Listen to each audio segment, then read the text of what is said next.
Hi everyone, good morning. So, you want to be successful. You have to start. You want to be successful business. All you have to do is to start. So, who can stop you? 'Di ba? If you stay in your comfort zone, that was the time you will fail. You will fail in your comfort zone. Why? Because success is not a comfortable position.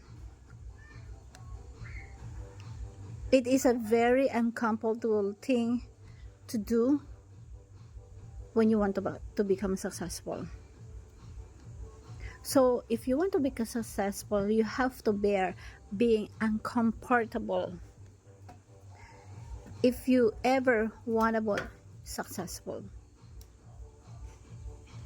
so decide to be rich. But if you decide to be rich, you have to experience the uncomfortable situation, uncomfortable life, uncomfortable conditions or state of your life, because being successful is not in a comfort zone.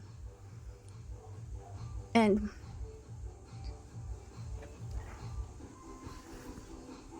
you have to start for you to learn, for you to know, and why not?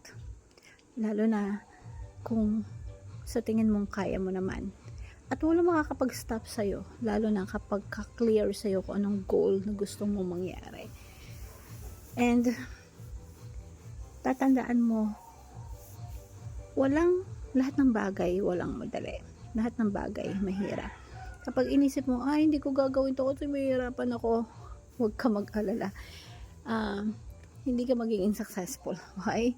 Kasi walang overnight success na hindi pinaghihirapan. Lahat yan, dadaan at dadaan ka sa uncomfortable situation. And hope ang bawat isa sa atin, kung may goal ka, huwag kang susuko. Kung may goal ka, be able to experience anything, especially in the comfortable life, because that's what it takes.